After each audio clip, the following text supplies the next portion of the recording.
বিসমিল্লাহির রহমানির রহিম। আজকে হচ্ছে 12ই নভেম্বর 2025। বাংলাদেশ বার কাউন্সিল যে ভাইবা পরীক্ষা 15ই নভেম্বর থেকে শুরু হতে যাচ্ছে, সেটার উপলক্ষে আমরা যে ক্লাস এতদিন ধরে করে আসতেছি, তো তো সেই ক্লাস শুরু করতে যাচ্ছি। দেখেন, আমি আজকে আপনাদের একটা এডিশনাল নোট দিছি।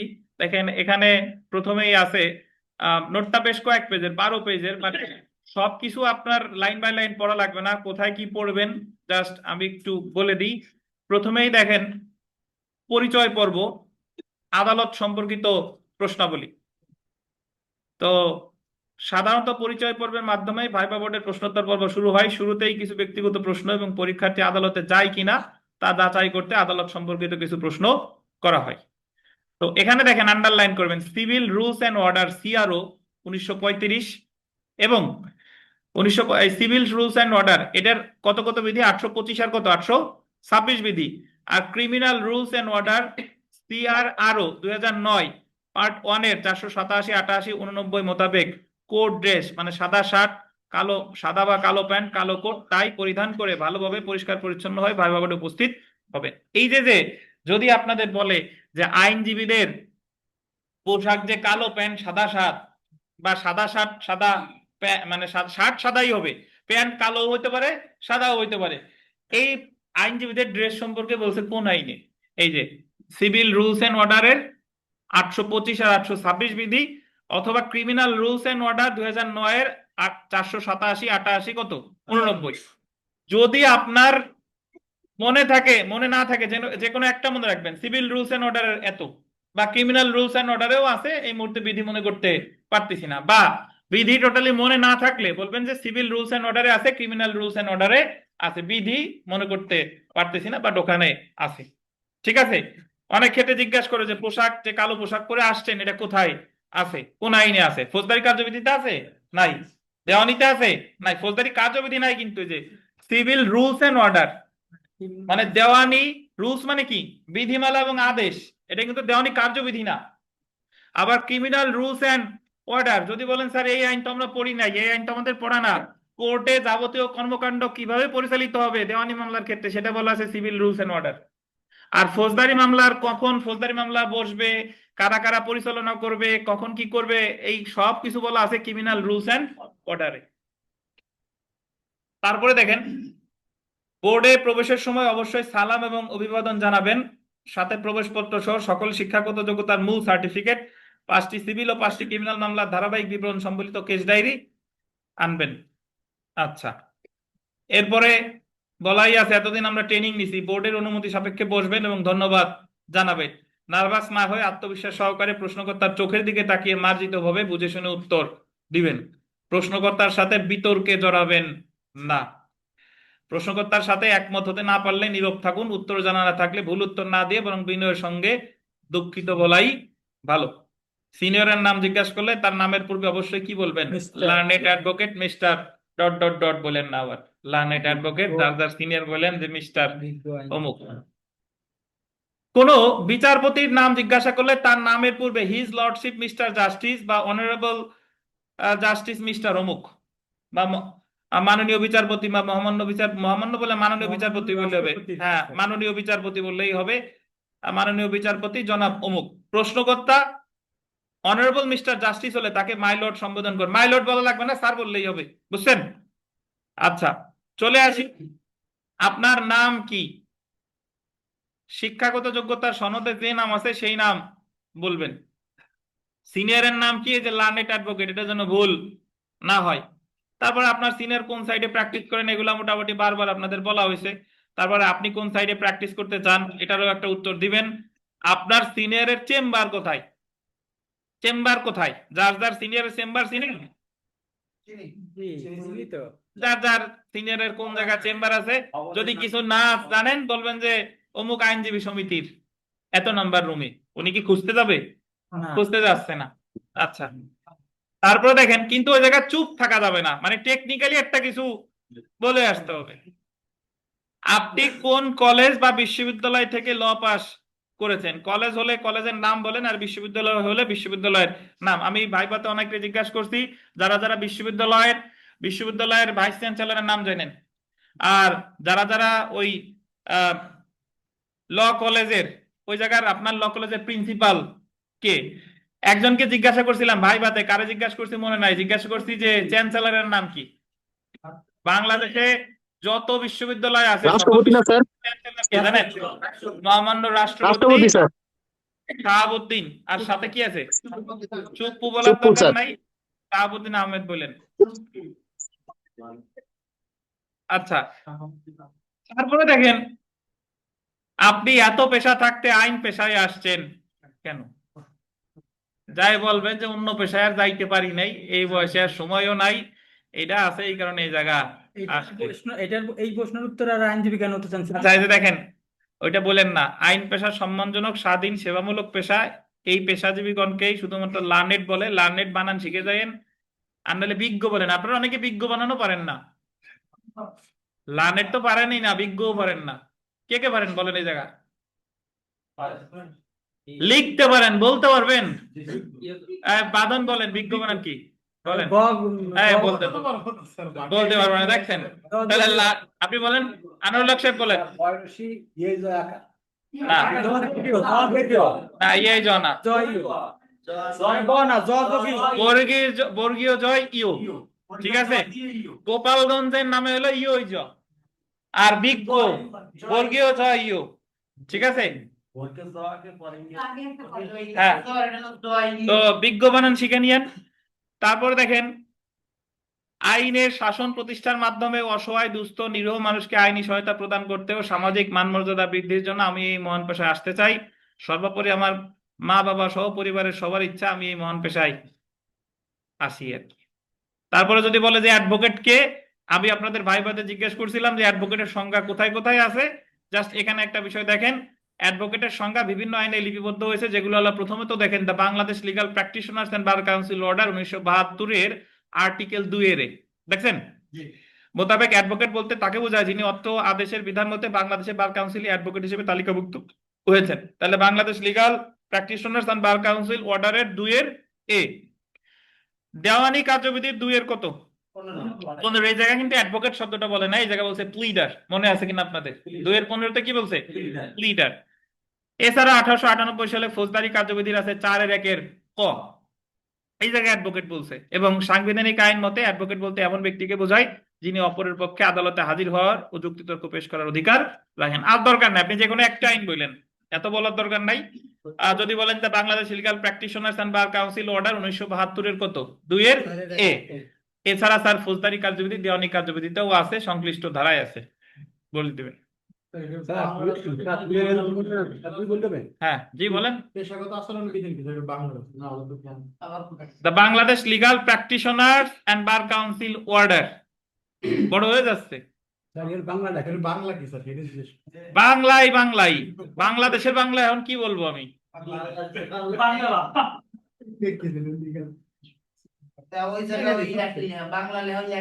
আচ্ছা দেখেন, তারপরে দেখেন, এই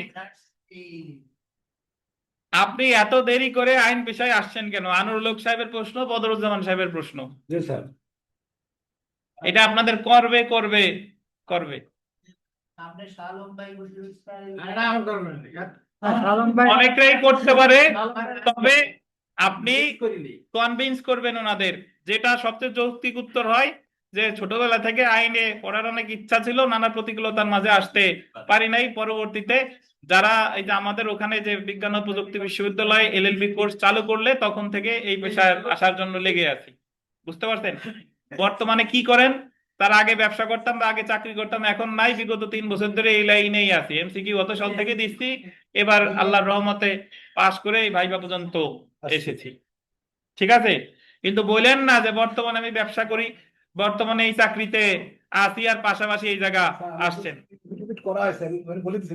হ্যাঁ, যারা সরকারি চাকরিতে আছেন, প্রাইভেট চাকরিতে আছেন, তারা ভুলেও ওখানে বলেন না যে চাকরিতে আছে, কারণ আপনি ওই জায়গায় বলে দিচ্ছেন যে আপনি কি কোনো পেশায় নিয়োজিত আছেন না, তার মানে ওই জায়গায় আপনি তখন যদি যায় বলেন তাহলে হবে কি মিথ্যা বলতেছেন। তারপরে দেখেন, দেরি করে এসে থাকলে সন্তোষজনক উত্তর দিন, তবে সত্য কথা বলবেন। যেমন আপনি কোনো সরকারি চাকরি থেকে অবসরপ্রাপ্ত হলে বলবেন রিটায়ার্ড করেছি, আইন পেশা মর্যাদা ও সম্মানের পেশা, আইনজীবীগণকে সবাই সম্মান করে কথা বলে, তাই এ পেশায় আসতে চাই। আপনারা যদি আমাকে অনুমতি দেন তাহলে নিয়মিত কোর্টে যাব এবং আইন চর্চা করবো আর কি। তারপরে দেখেন, আপনি কি এলএলবি প্রিলিমিনারি বা এলএলবি ফাইনাল পর্বে কি কি বিষয়, মানে আপনি এলএলবি প্রিলিতে যারা ন্যাশনাল ইউনিভার্সিটি তাদের জন্য, যে আপনি প্রিলিমিনারি এবং ফাইনাল এই দুইটা কি কি সাবজেক্ট পড়ছেন। সো প্রিলি ফাইনাল যাই বলুক না কেন, ভুলেও জুরিসপ্রুডেন্সের নাম নেবেন না, ভুলেও টর্টের নাম নেবেন না। আপনি ফৌজদারি কার্যবিধি, দেওয়ানি কার্যবিধি এর উপর দিয়ে চালাই দিবেন, ঠিক আছে? হ্যাঁ, এইগুলা এইগুলা ছাড়া অন্য কোনো কিছু নাম বলতে যাবেন না। হ্যাঁ, এইগুলা ছাড়া অন্য কিছুর নাম বলতে যাবেন না। জি। তো তারপরে আসেন, পরের পেজে আসেন। আপনি এলএলএম এ কি কি বিষয় পড়েছেন দেখেন। যারা যারা এলএলএম এ পড়েছেন আপনাদের তো মোটামুটি অনেক সাবজেক্ট পড়ছেন। তো এখন এলএলএম এ আসে law of the sea, LLM এ আছে হিউম্যানিটেরিয়ান ল, এলএলএম এ আছে হিউম্যান রাইটস ল, এলএলএম এ আছে এনভায়রনমেন্টাল ল। এগুলো তো পড়ে আসছেন। যদি বলে এগুলা থেকে প্রশ্ন করবে, বলেন স্যার বার কাউন্সিলের প্রস্তুতি নিয়েছি, এইগুলা সম্পর্কে ধারণা এই মুহূর্তে নাই, মনে করতে পারতেছি না। যদি ধারণা থাকে বলবেন, কিন্তু ভুলভাল পেছানোর দরকার নাই, ঠিক আছে? আপনার জন্মস্থান বা গ্রামের বাড়ি কোথায় এটা জানেনই। আর জানেন না কেউ আছেন নাকি আবার? আচ্ছা, আপনি কোন বার সমিতির অধীনে প্র্যাকটিস করতে চান? যারা এই এই উত্তরটা ঠিকভাবে দিয়েন, আপনি কোন বার সমিতির অধীনে প্র্যাকটিস করতে চান? অনেকে ইন্টিমেশন দিয়েছেন একবার থেকে, জয়েনিং দিয়েছেন আরেকবার। সো বলেন স্যার আমি ইন্টিমেশন বা পরীক্ষা অংশগ্রহণ করছি এইবার থেকে, আর প্র্যাকটিস করতে চাই অমুক বারে। ব্যাপারটা ক্লিয়ার করেন। আচ্ছা, তারপরে দেখেন আপনার কোর্ট বারের মানে বার সমিতির প্রেসিডেন্ট ও সেক্রেটারির নাম কি। এটা তো এক এক বারের এক এক রকম। আমাদের এখানে তো সভাপতির নাম এম নাসির আহমেদ, আর সম্পাদক এম জুলকুদুর রহমান। সো আপনারা এটা তো জানেন। এটা হ্যাঁ হ্যাঁ হ্যাঁ হ্যাঁ। তো জনাব বললেন অবশ্যই, লার্নেড অ্যাডভোকেট জনাব অমুক, লার্নেড অ্যাডভোকেট জনাব অমুক। তারপরে দেখেন, আপনি যে কোর্টে প্র্যাকটিস করেন ওই কোর্টের জেলা ও দায়রা জজের নাম কি। সো গোপালগঞ্জ রিলেটেড যা আছে, আমি একেবারে লাস্টের পেজে আছেন, সব শেষের পেজে আসেন, দেখেন একেবারে সব শেষের পেজে দেখেন যে গোপালগঞ্জের মাননীয় পাইছেন, গোপালগঞ্জের মাননীয় জেলা ও দায়রা জজ অমুক, চিফ জুডিশিয়াল অমুক, নারী ও শিশু নির্যাতন ট্রাইব্যুনালের বিচারক অমুক, ল্যান্ড সার্ভে ট্রাইব্যুনালের বিচারক অমুক, জেলা প্রশাসক অমুক, সুপার হলেন অমুক। আর গোপালগঞ্জের মাননীয় বিচারপতিগণ তিনজনের নাম আছে। বুঝতে পারছেন? যে তিনজন আপনাদের পক্ষে যায়, পক্ষে যায় মানে হলো বর্তমানে বিচারপতি এস এম ইমদাদুল্লাহ আপিল বিভাগে কর্মরত আছেন। মাননীয় বিচারপতি জনাব শেখ মোহাম্মদ জাকির হোসেন হাইকোর্ট ডিভিশনে আছেন, আমাদের রুবেল সাহেবের চাচাতো ভাই। আর মাননীয় বিচারপতি জনাব খন্দকার মুসা খালেদ, ইনার বাড়ি হলো গোপীনাথপুর। এখন উনি অবসরপ্রাপ্ত হাইকোর্টের জাস্টিস ছিলেন।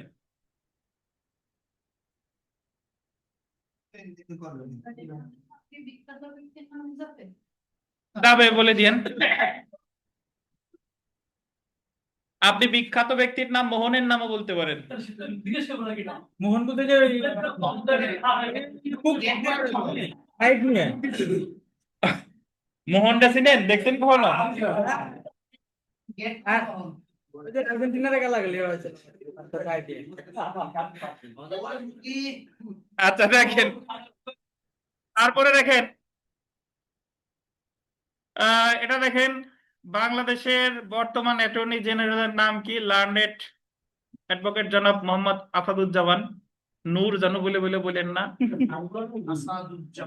লার্নেড অ্যাডভোকেট তো বলছেন, লার্নেড অ্যাডভোকেট জনাব মোহাম্মদ আসাদুজ্জামান, দরকার নাই। তারপরে দেখেন, বাংলাদেশের সর্বোচ্চ আইন কর্মকর্তাকে কি বলা হয়? Attorney general for Bangladesh. তারপরে দেখেন, আদালতে বক্তব্য উপস্থাপনের পর আদালতের আদেশ বা সিদ্ধান্তের পরে কি বলা সমীচীন, এটা জিজ্ঞেস করেন। মাস অবলাইজড ইওর অনার। বুঝতে পারছেন? তারপরে দেখেন, বর্তমানে বাংলাদেশের প্রধান বিচারপতির নাম কি? মাননীয় প্রধান বিচারপতি সৈয়দ কে? রেফাত আহমেদ। অনেককে জিজ্ঞাসা করছিলাম, বলতে পারেন নাই ভাইবার সময়। মাননীয় প্রধান বিচারপতি সৈয়দ রেফাত আহমেদ। যদি বলে কততম, স্যার এই মুহূর্তে মনে নাই। আর বাংলাদেশ জুডিশিয়াল সার্ভিস কমিশনের চেয়ারম্যানের নাম কি, না জানলেও চলে। আপিল বিভাগের মাননীয় বিচারপতি জুবাইর রহমান চৌধুরী। আর দুর্নীতি দমন, এটা একটু মনে রাখতে হবে, দুর্নীতি দমন কমিশন আইন 2004-এর অধীনে আওতাভুক্ত অপরাধ তদন্ত বা অনুসন্ধান করেন কে? মানে দুদকের মামলা তদন্ত বা অনুসন্ধান কে করে? দুর্নীতি দমন কমিশন নিজেই তদন্ত অনুসন্ধান করেন। আর অপরাধের বিচার করে কে? স্পেশাল জজ। বুঝছেন? হ্যাঁ। আদালতে বক্তব্য উপস্থাপনকালে আইনজীবী কি বলে বক্তব্য শুরু করে? মে ইট প্লিজ ইওর অনার। তারপরে দেখেন, আদালতে বক্তব্য উপস্থাপনকালে আইনজীবী কি বলে বক্তব্য শেষ করেন? That's all your honour. তারপরে আপনার হ্যাঁ, আপনার কোর্টে বারের পিপি এবং জিপির নাম কি? বর্তমানে পিপি স্যারের নাম কি? আবুল খায়ের, কাজী আবুল খায়ের। গোপালগঞ্জের হচ্ছে কাজী আবুল খায়ের। আর জিপি হলো ইন্তেখাব আলম সেলিম। জি, পিপি হচ্ছে কাজী আবুল খায়ের।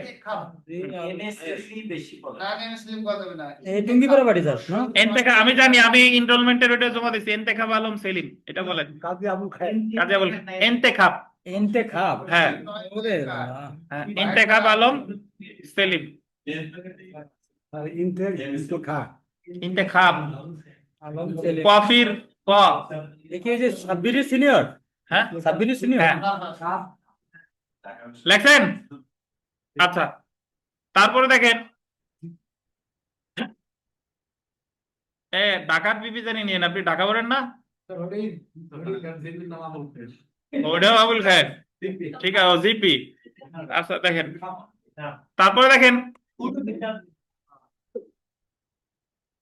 আপনার কোর্টের সিজিএম বা সিএমএম এর নাম কি? সব গোপালগঞ্জেরটা সব শেষে আমি লিখে দিছি, ওখান থেকে দেখে নিয়েন। তারপরে ম্যাজিস্ট্রেট কোর্ট কত প্রকার? 2 প্রকার, এটা তো জানেন মোটামুটি। মহানগর এলাকায় কয় ধরনের ফৌজদারি আদালত আছে? 2 ধরনের, একটা হলো মহানগর দায়রা আদালত, আর একটা কি? Metropolitan magistrate court. তারপরে মহানগর দায়রা আদালতের প্রধান বিচারককে কি বলে? মহানগর দায়রা জজ। মেট্রোপলিটন ম্যাজিস্ট্রেট কোর্টের প্রধান বিচারকের কি বলে? Chief metropolitan magistrate. যেটা মনে রাখবেন, বিবিআই কখন বাংলাদেশের বিচার বিভাগ স্বাধীন হয় তথা নির্বাহী বিভাগ হতে বিচার বিভাগ পৃথক হয়? 1 নভেম্বর 2007।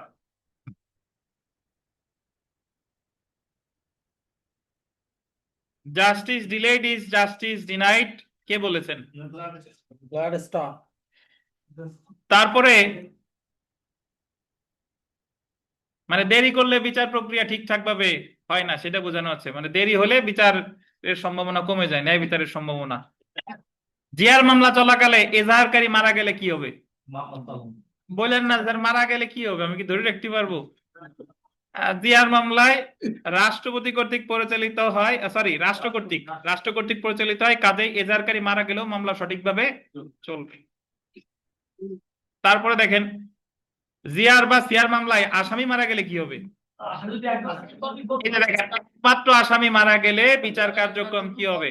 বন্ধ হবে। এটা বন্ধ হচ্ছে, আমরা শিখাইছি পিলিতে বহুবার, জানেন, অ্যাবেইট, মনে আছে? এবিএটি। অনেক সময় জিজ্ঞাসা করে প্রিন্সিপাল অফ ন্যাচারাল জাস্টিস এর মূলনীতি কি? স্বাভাবিক ন্যায় বিচারের মূলনীতি হলো কোনো ব্যক্তি তার নিজের মামলার বিষয়ে নিজেই বিচারক হতে পারবে না। যেটা তার নিজের মামলা, সেই মামলা যদি উনি নিজেই বিচার করে, তাহলে তো সেখানে আর স্বচ্ছতা থাকে না। আর আত্মপক্ষ সমর্থনের সুযোগ না দিয়ে কাউকে দণ্ড দেওয়া যাবে না। যে অডিও অল্টারাম পার্টেম, মনে আছে? আমরা আপনাদের লিখিত পরীক্ষায় একটা প্রশ্ন ছিল, অডিও অল্টারাম পার্টেম দেওয়ানিতে। No man should be condemned unheard, মানে কারে না শুনেই তারে শাস্তি দেওয়া যাবে না।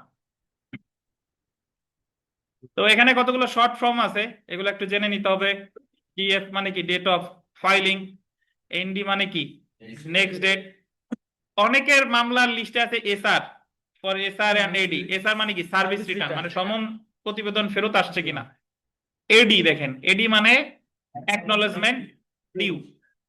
এটা একটু কি জিনিসটা কি ভাই? সমন জারি হয়ে ফেরত আসছে কিনা, প্রাপ্তি স্বীকার। এখন ওই লিগ্যাল নোটিশটা সে রিসিভ করে রাখছে কিনা এটা অ্যাকনলেজমেন্ট হিসেবে গণ্য। যদি সে রেখে থাকে তাহলে আপনি পাবেন যে সে রাখছে, টের পাবেন, বুঝছেন?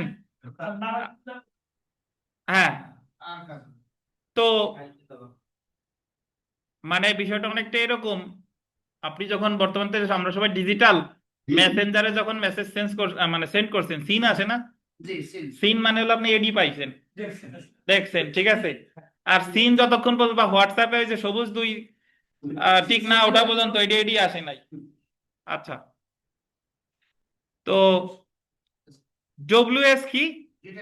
Written statement. কারা যেন জিজ্ঞেস করেছিলাম এলএলবি মানে কি, বলতে পারছিলেন না, বাদন নাকি?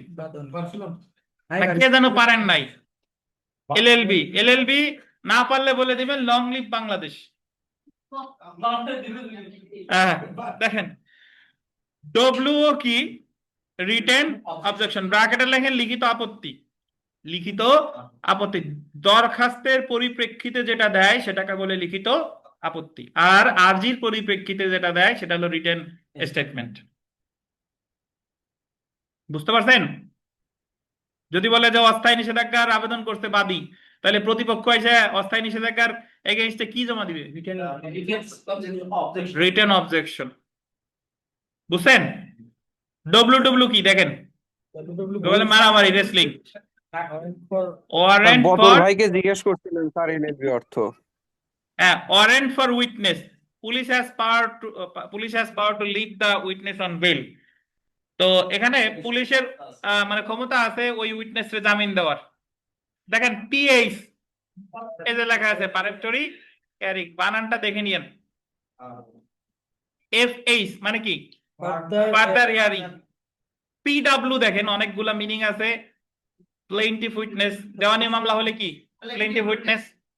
ফৌজদারি মামলা হলে প্রসিকিউশন উইটনেস। আর প্রোডাকশন ওয়ারেন্টের ব্যাখ্যা কিন্তু ওই জায়গা দিছি, ধার্য তারিখ ব্যতীত যদি ওই আসামি কারাগারে আছে তার হাজির করা দরকার, তখন দিতে হবে কি? Production warrant. ডব্লিউ এর অর্থ কি? Warrant of arrest. সুজন আসছেন নাকি? সুজন আসেন না। জিআর কেসের অর্থ কি দেখেন?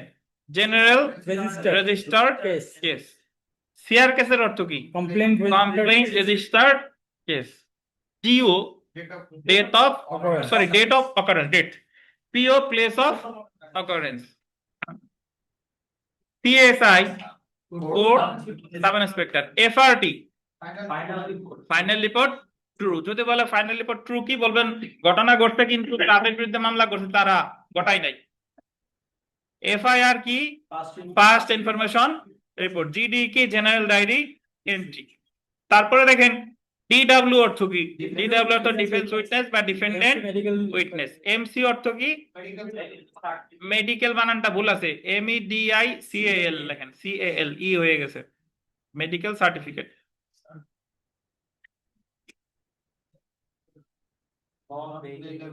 তারপরে দেখেন NBWW non bailable warrant for witness. Police must produce the witness before the court. এই ক্ষেত্রে ওই উইটনেসকে অবশ্যই পুলিশ কোর্টে উপস্থাপন করতে হবে, মানে সাক্ষীরে। CW একটা হলো কাস্টডি ওয়ারেন্ট আর একটা হলো কনভিকশন ওয়ারেন্ট। সাদা দিয়ে দিলে হলো কনভিকশন ওয়ারেন্ট, আর হাজির হয়েছেন জামিন বাতিল করে ঢুকাই দিছে এটা হলো কি? কাস্টডি ওয়ারেন্ট বা CW। কনভিকশন ওয়ারেন্টটা হচ্ছে যে আসামি মানে ইসের আন্ডারে নাই, পুলিশের আন্ডারে নাই, কিন্তু শাস্তি পেয়ে গেছে, সেক্ষেত্রে হলো কনভিকশন ওয়ারেন্ট। যে উপস্থিত থাকলে তো আর এগুলো দেবেন নাকি? TS এর অর্থ কি দেখেন? Title sweet. IO অর্থ কি? Investigating officer.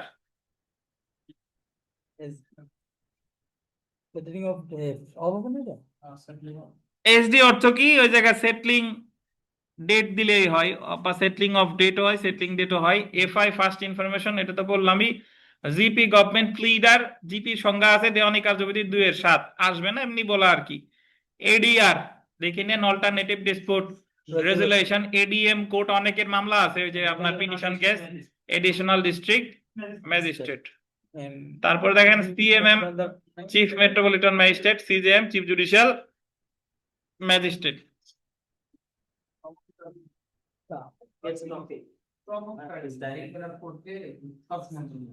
দেখেন সিডি অর্থ কি বলবেন স্যার? বর্তমানে সিডির যুগ নাই, পেন ড্রাইভও শেষের, বর্তমানে হলো গুগল ড্রাইভের যুগ নাকি? সিডি মানে কেস ডায়েরি, এটা কম্প্যাক্ট ডিস্ক না। দেখেন, সিএস মানে কি? চার্জশিট। ডিএম মানে ডিস্ট্রিক্ট ম্যাজিস্ট্রেট। এসডব্লিউ মানে সার্চ ওয়ারেন্ট। পিপি অর্থ কি? Public prosecutor. দেখেন, জিআরও এর অর্থ কি? General registration officer. প্রথমে এজাহার যখন আপনি নিয়ে যান, এজাহারের পরে আছে এফআইআর। এফআইআর এর কপি 24 ঘন্টার মধ্যে জিআরও অফিসে যাইতে হবে। জিআরও অফিসে গিয়ে ওই জায়গার বইতে যখন নিবন্ধিত হয়ে যাবে এফআইআর, তখন সেটা হয়ে যাবে জিআর কেস। বুঝছেন? তো এপিপি অর্থ কি দেখেন? Assistant public prosecutor. দেখেন, এজিপি অ্যাসিস্ট্যান্ট গভর্নমেন্ট প্লিডার। এই জায়গায় এলএলবি আপনাদের জন্য খুবই জরুরি, ব্যাচেলর অফ লস, তবে ল্যাটিন ভাষায় এর অর্থ হলো যে লেজিস লিগাম ব্যাচেলরিয়াস। এই যে বানান, লেডিস না হ্যাঁ। তারপরে দেখেন, এলএলএম অর্থ কি? Master of magistrate laws, Latin ভাষা হলো লেজিস লিগাম ম্যাজিস্টার। আচ্ছা, যেটা জিজ্ঞেস করে কোর্টে, অনেকে বললো যে এলসিআর আসে না, এলসিআর আসে না। জিজ্ঞেস যদি করেন যে এলসিআর কি, এই দেখেন লোয়ার কোর্ট রেকর্ড। আপনাদের দুই একজনের আমি কার্ডটাই যেন দেখছি ওই কেস ডায়েরিতে ডব্লিউপিএ লেখা। ডব্লিউপিএ অর্থ দেখেন warrant of proclamation and attachment. Warrant of proclamation and attachment স্বাভাবিক বাংলায় বলে হুলিয়ার ক্রোক। হুলিয়ার ক্রোকের যে বলে ডব্লিউপিএ সংক্ষেপে, ওয়ারেন্ট অফ প্রোক্লেমেশন এন্ড কি অ্যাটাচমেন্ট।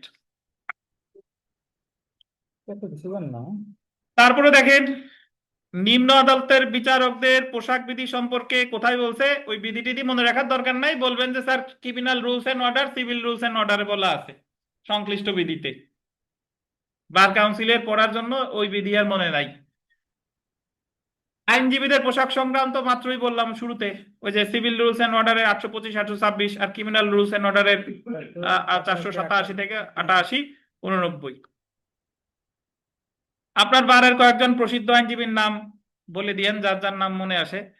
তারপরে বিচার বিভাগ পৃথকীকরণ বা স্বাধীনতা সম্পর্কিত মামলা ও স্বাধীনতা সম্পর্কিত মামলাটির নাম বলেন। মাজদার হোসেন বনাম কি? বাংলাদেশ। মিনিস্ট্রি অফ ফিনান্স দিয়ে দরকার নাই, মাজদার হোসেন বনাম বাংলাদেশ, এইটুক মনে থাকলেই হবে। পরবর্তীতে উক্ত মামলাটি মহামান্য আপিল বিভাগ কর্তৃক চূড়ান্ত নিষ্পত্তি হয় 1999 সালে, যা অর্থ মন্ত্রণালয় বনাম মাজদার হোসেন 52 ডিএলআর। ইউডি কেস দেখেন, ইউডি কেস মানে কি? Unnatural death case. তারপর প্রশ্নটা গুরুত্বপূর্ণ, ওকালতি পেশা নাকি ব্যবসা? ওকালতি একটি মহান পেশা, কারণ এখানে টাকার বিনিময়ে ক্লায়েন্টকে আইনি পরামর্শ ও সেবা দেওয়া হয়। এটুকু বলেন। ব্যবসায় যাওয়ার আগে ব্যবসা বলে ব্যবসা চুক্তি কি? দেখেন, অনেক সময় কাউকে হঠাৎ করে জিজ্ঞাসা করতেই পারে যে চুক্তি কি।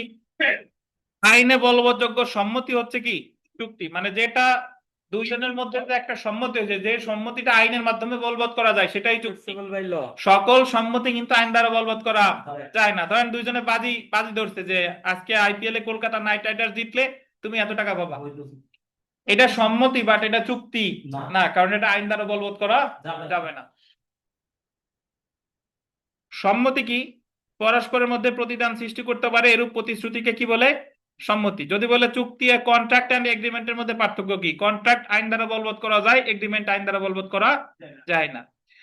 কখনো কখনো জিজ্ঞেস করতে পারে যে একটা চুক্তিতে কি কি যোগ্যতা, মানে চুক্তিতে কি কি থাকতে হবে। দেখেন, পক্ষ সময় চুক্তি করা কি থাকতে হবে? যোগ্যতা। যোগ্যতা মানে হলো তারা পাগল হবে না, উন্মাদ হবে না, নাবালক হবে না। পক্ষ সময়ের কি থাকতে হবে? স্বাধীন সম্মতি।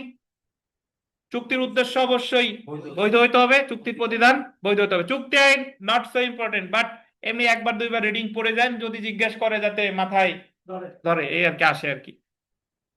তো চুক্তি কত প্রকার? যদি বলে 3 প্রকার। বৈধ চুক্তি মানে যে চুক্তির সবকিছুই ঠিকঠাক আছে, বৈধ, ভ্যালিড কন্ট্রাক্ট। বাতিল চুক্তি, ভয়েড কন্ট্রাক্ট। একজন আমার এক বন্ধুরে হাইকোর্টের ভাই সাবেক অ্যাটর্নি জেনারেল মাহবুবে আলম উনি জাস্ট জিজ্ঞেস করতে ঢোকার সাথ সাথ বলছে যে ভয়টা বিনিশিও কি হাইকোর্টের ভাই ভাই। তো ও ওই মুহূর্তে তার মনে নাই, ও একটু ভুলভাল দুই চার কথা বলছে, ওর ভাইবা আর একবার দেওয়া লাগছে। তো এই জন্য ভয়টা বিনিশিও মানে হলো যেটা শুরু থেকেই বাতিল। বলে দিয়ে তো যে কিছু কিছু চুক্তি আছে শুরু থেকেই বাতিল, যেরকম নাবালকের চুক্তি হলো ভয়টা ইনিশিও। বুঝতে পারছেন? বাতিলযোগ্য চুক্তি হলো ভয়েডেবল কন্ট্রাক্ট, মানে যেটা এখন পর্যন্ত বৈধ আছে বাট ইচ্ছা করলে বাতিল করা যেতে পারে। ওই যে সুনির্দিষ্ট প্রতিকার আইন অনুসারে হিন্দু বিধবা মহিলা, মনে আছে? উকিল সাহেব যার জমি টমি নিয়ে গেল, না সোলাটিয়াম না, ওই যে পাওনাদারের প্রতারিত করার উদ্দেশ্যে 35 ধারায় উদাহরণ তার সম্পত্তি নিয়ে গেল না, সেটা হলো বাতিলযোগ্য চুক্তি। মানে ভুল বর্ণনা দিয়ে অনুচিত প্রভাব খাটাইয়া যে চুক্তি করা হয় সেটা হলো বাতিলযোগ্য চুক্তি। সেটা বৈধ, বাট যে ক্ষতিগ্রস্ত হয়েছে সেই ইচ্ছা করলে বাতিল করতে পারে।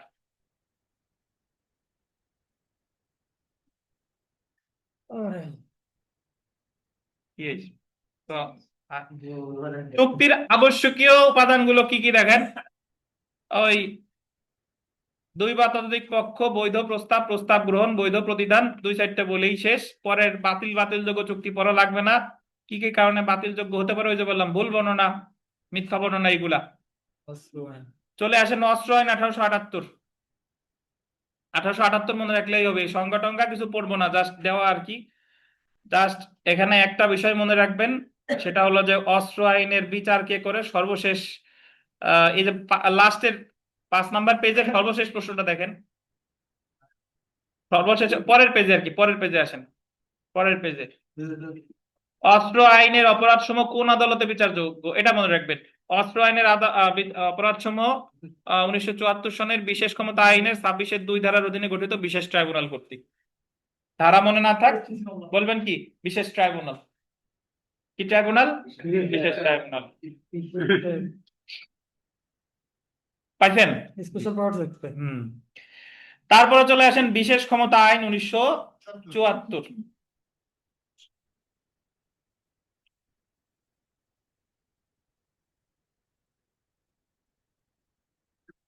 বিশেষ ক্ষমতা আইনের প্রথম প্রশ্ন পড়বো না, দ্বিতীয়টাও পড়বো না, তৃতীয়টাও পড়বো না। যারা এমনি চতুর্থটা দেখেন, জেলা ম্যাজিস্ট্রেট।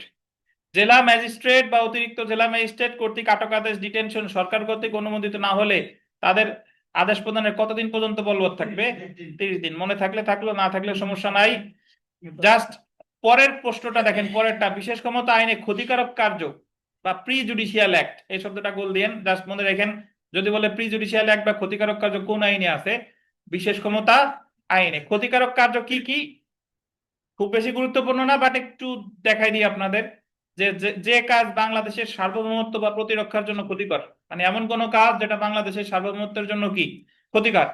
তারপরে বাংলাদেশের সাথে বিদেশি রাষ্ট্রের বন্ধুত্বপূর্ণ সম্পর্কের জন্য কি ক্ষতিকর, বাংলাদেশের নিরাপত্তা শৃঙ্খলার জন্য ক্ষতিকর, বিভিন্ন সম্প্রদায় শ্রেণী বা গোষ্ঠীর মধ্যে ঘৃণাবোধ বা উত্তেজনা সৃষ্টি করা, আইনের শাসন বিঘ্নিত করা ইত্যাদি। এগুলো হলো প্রিজুডিশিয়াল অ্যাক্ট। কালকের যে বিষয়গুলো আজকে যে প্রিভেন্ট করতেছে এটা কি এই আইনের অধীনে? কোনটা? 11 তারিখের যে বিষয়টা প্রিজুডিশিয়াল অ্যাক্টের অধীন, ওই যে বললাম না প্রিভেন্টিভ ডিটেনশন। প্রিভেন্টিভ ডিটেনশন কাউরে গ্রেফতার করলে তারে ওই 24 ঘন্টার ভিতর হাজির করতে টরতে এগুলা করতে পারতো না, তারে দিনের পর দিন আটক রাখতে পারে।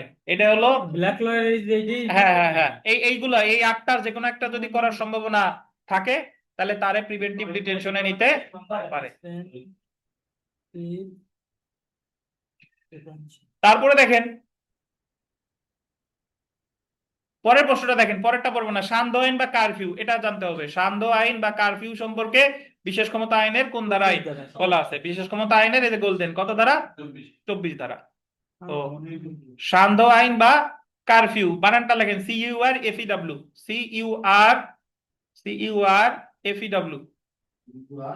CURFEW। আবার বললেন না ডাব্লিউ বানান কি? 24 না 24 24 ধারাই আবার ওই যে 24 এ তো বাইরের প্রশ্ন তো ঠিকই আছে, লজিক্যাল। 24A হলে একসাথে লাগা থাকতো। আচ্ছা দেখেন, এখন যদি জিজ্ঞেস করতে পারে বিশেষ ক্ষমতার সান্ধ্য আইন অ্যাকচুয়ালি কি, আমি আপনাদের ভাইভাতে জিজ্ঞেস করছিলাম। দেখেন, সান্ধ্য আইন সরকারের নিয়ন্ত্রণ সাপেক্ষে একটি আদেশ, যে আদেশ জারির মাধ্যমে আদেশে উল্লেখিত ব্যতিক্রম ছাড়া নির্দেশ দিতে পারবেন যে নির্দিষ্ট এলাকা বা এলাকার সময় উপস্থিত কোনো ব্যক্তির আদেশে নির্দিষ্ট সময়ের মধ্যে কর্তৃপক্ষ বা ব্যক্তির লিখিত অনুমতি ব্যতীত ঘরের বাইরে আসতে পারে না। সহজ কথা, জনসম্মুখে আসা যাবে না, এটাই হলো কারফিউ। আর এগুলো কার্যত জারি হলে বাসা থেকে বার হতে তো রিক্সা তো দূর। তারপরে দেখেন সরকার সান্ধ্য আইন জারির অনুমতি কখন দিয়ে থাকেন? সরকার যখন দেখেন যে কোনো সম্প্রদায়ের মধ্যে দাঙ্গা হাঙ্গামা সৃষ্টি হয়, যান ও মাল নষ্টের সম্ভাবনা, তখন জেলা ম্যাজিস্ট্রেটকে বা মেট্রোপলিটন এলাকায় পুলিশ কমিশনারকে সান্ধ্য আইন জারির অনুমতি দিয়ে থাকেন। সান্ধ্য আইন বা কারফিউ লঙ্ঘনের শাস্তি কি এটা একটু দেখেন। 1 বছর পর্যন্ত যে কোনো বর্ণনার কারাদণ্ড, অর্থদণ্ড বা উভয়। 144 আর সান্ধ্য আইনের মধ্যে মূল পার্থক্য হলো যে যদি পরিস্থিতি ভয়াবহ হয় তাহলে দিবে কারফিউ, আর ওটার চেয়ে যদি একটু ভালো হয় তাহলে দিবে কি 144। 144 এর ক্ষেত্রে মামলা হয় কোন আইনে বলেন, মনে আছে? ফৌজদারি 144 যদি কেউ লঙ্ঘন করে তার বিরুদ্ধে মামলা হবে দণ্ডবিধির 188 ধারায়। ঠিক আছে, জ্বালা তারপরে বিরক্তি পারলাম না বেরেন দিয়ে। এরপরে দেখেন বিশেষ ক্ষমতা আইনে মজুদদারি বা কালোবাজারি কারবারের শাস্তি কি? মনে থাকলে ভালো, না থাকলে সমস্যা নাই। মজুদদারি বা কালোবাজারি, মজুদদারি বুঝেন তো? ওই যে অনেক মজুদ করে সব রেখে দিছে, জমা করে দেয়। মৃত্যুদণ্ড। জাস্ট মনে রাখেন সর্বোচ্চ শাস্তি কি? মৃত্যুদণ্ড, এইটুক মনে রাখলেই হবে। তারপরে মুদ্রা বা স্টাম্প জালের শাস্তিও কি? মৃত্যুদণ্ড। কি মুদ্রা বা স্টাম্প জাল নতুন সংশোধন নাকি? নতুন নাই, আইন পড়েন নাই আপনারা। জ্বালা এই যে বিশেষ ক্ষমতা আইনে 25 ক, আমরা তো পড়ছি পেনাল কোডে। পেনাল কোডে পেনাল কোডে তো অনেক স্যার। হ্যাঁ, এই আমার কথা, এত কথা আপনারা যদি বলেন একা আমারে শেষ করতে দেন। আপনারা জিজ্ঞাসা করতে পারে যে বিশেষ ক্ষমতা আইনে কোন কোন অপরাধের শাস্তিযোগ্য করতে, বলবেন যে মজুদদারি, কালোবাজারি, তারপরে সরকারি স্ট্যাম্প জাল বা মুদ্রা জাল, এগুলা সর্বোচ্চ সাজা হলো কি? মৃত্যুদণ্ড। এরপর চোরাচালানের শাস্তিও আছে দেখেন। বিশেষ ক্ষমতা আইনে নিষিদ্ধ পণ্য কোনো বাংলাদেশে আনলে বা বিক্রয় করলে তার শাস্তি কি? নিষিদ্ধ পণ্য, আপনি সরকারে ট্যাক্স দেন নাই, ট্যাক্স না দিয়ে আনতেন বা এই জায়গার থেকে ট্যাক্স না দিয়ে বিদেশে নিছেন, এটার শাস্তিও মৃত্যুদণ্ড সর্বোচ্চ। তো আপনার কাছে মনে হইতে পারে যে অপরাধ এই সকল আইনে যদি কয়েকজন ব্যবসায়ী মৃত্যুদণ্ড দেয় বা কাউরে দিয়ে দেয় জাল, তাহলে দেখবেন যে অপরাধ কমে গেছে। কিন্তু আমরা তো ওই জায়গায় গিয়ে হলো মোবাইল কোড দিয়ে জরিমানা করি, এত টাকা জরিমানা করে ছেড়ে দিই, কিন্তু আইন কিন্তু বাংলাদেশে আছে। তারপরে দেখেন বিশেষ ক্ষমতা আইনের আওতায় অপরাধ সমূহের বিচার কোথায় হবে, এটা ইম্পর্টেন্ট। এইটা পড়া কেন, আপনাদের অনেকের কেস ডায়েরিতে এসটিসি কেস আছে, বিশেষ ক্ষমতা আইনের অধীন মামলা আছে। আমরা তো শুধু গোপালগঞ্জের নাম, তো সারা বাংলাদেশে যারা খানলা একাডেমির, তাদেরকে কিন্তু বিশেষ ক্ষমতা আইন 1974 সম্পর্কে ধারণা থাকতে হবে। এই যে দেখেন বিশেষ ক্ষমতা আইনের আওতায় অপরাধ সমূহের বিচার কোথায় হবে, এই আইনের অধীন গঠিত বিশেষ ট্রাইব্যুনাল কর্তৃক বিচার করা হবে। তারপরে একটা ব্যতিক্রম দেখেন যে যুগ্ম দায়রা জজ মৃত্যুদণ্ড প্রদান করতে পারেন কি? নরমালি আমরা জানি ফৌজদারি কার্যবিধির 31-3 যুগ্ম দায়রা জজ সর্বোচ্চ শাস্তি দিতে পারে 10 বছর নাকি? বাট এখানে দেখেন সাধারণত ফৌজদারি কার্যবিধির অধীন গঠিত আদালত হিসেবে যুগ্ম দায়রা জজ মৃত্যুদণ্ড প্রদান করতে পারেন না। তবে যুগ্ম দায়রা জজ সমন্বয়ে গঠিত বিশেষ ট্রাইব্যুনাল দোষী সাব্যস্ত কোনো আসামিকে মৃত্যুদণ্ড প্রদান করতে পারবেন, এবং বিশেষ ট্রাইব্যুনাল কর্তৃক মৃত্যুদণ্ডাদেশ হাইকোর্ট বিভাগে অনুমোদিত হতে হবে। তো এখানে যদি দেখেন বিশেষ ট্রাইব্যুনালের ক্ষমতা কি, দরকার নাই, কে কোথায় আপিল করবে, বিশেষ ট্রাইব্যুনাল দণ্ড দিলেই আপিল কোথায়? হাইকোর্টে। কতদিন? 30 দিন।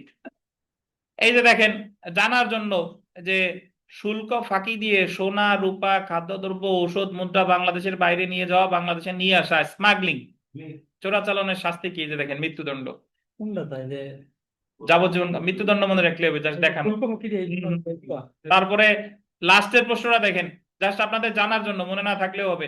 খাদ্যে ভেজাল দেওয়া, ভেজাল খাদ্য, পানীয়, ঔষধ, প্রসাধনী বিক্রির শাস্তি কি? 25 গ ধারার মধ্যে শাস্তি কি দেখেন? মৃত্যুদণ্ড। বাট জীবনও কাউরে দিছে? দেয় নাই। দেখেন এই আইনে তো আপনার মামলাই হবে না। প্রথমত এই আইন তো মোবাইল কোড করতে পারবে না, মোবাইল কোড যেটা পারে সেটা যাইয়া জরিমানা কয়েক লাখ দিয়ে ওই জায়গা শেষ।